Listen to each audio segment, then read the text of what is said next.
लोगोफोर जों दा थांगासिनो क'क्राझार डिस्ट्रिक्ट दाउलिगुरि ITI कलेज फारसे माने नैबे फंबाय लाहाया ITI कर्स लानो थाखाय एप्लाइ खालामदोंमोन। दा एप्लाइ खालामनाया एक्सेप्ट जानायलाय दा जों एडमिशन लानो थाखाय दाउलिगुरि ITI कलेज फारसे थांबाय थानोसै। ओमफ्राय लोगोफोर जों दा दाउलिगुरि ITI कलेज फारसे थांबाय थानाय समाव आं नोंथांमोननो आंनि भिडिअनि गेजेरजों जा हायो दिन्थिनो नाजानोसै। अन्नानै नोंथांमोना आंनि भिडिअखौ जोबजासिम नायगोन होनना आं आसा थाबाय। अब्ला जों दा थांबाय थानोसै थुदो।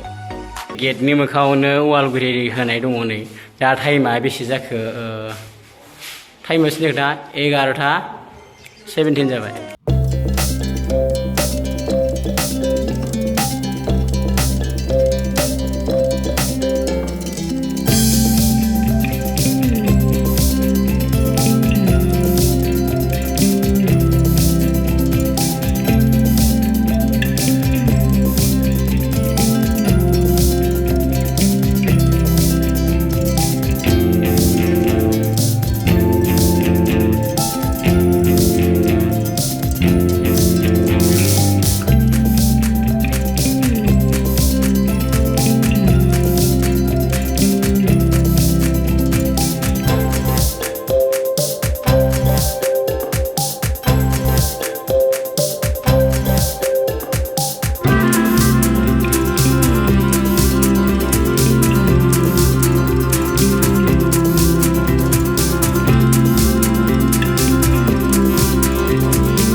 ओमफ्राय मा दंबावो?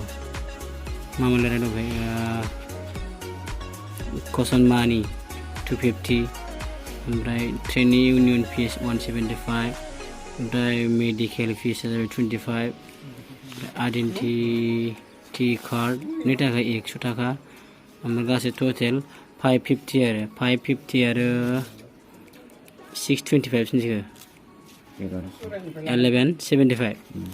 1175 टटेल पेमेन्ट प्रसेसा। ओमफ्राय एडमिसना कमप्लिट जाबाय आरो साक्सेसफुल जाबाय। ओमफ्राय दा जों थांफिननोसै थांसै।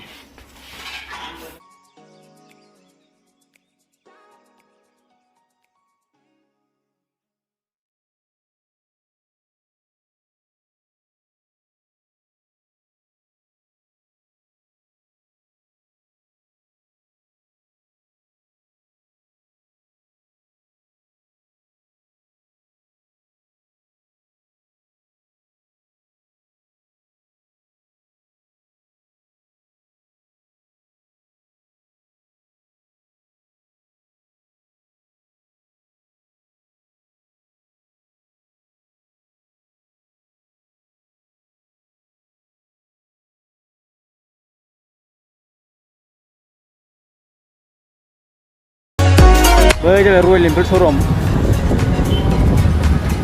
ओमफ्राय मोनसे नैबेबो ना, ओमफ्राय नै बेबो रयेल एनफिल्ड श'रुमा।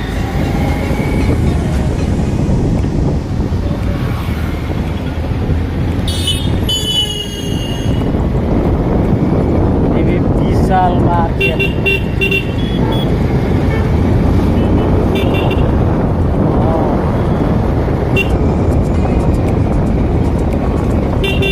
क'क्राझार डिस्ट्रिक्टनि गोदानै लुफुंजानाय medical cancer centre Kokrajhar cancer centre.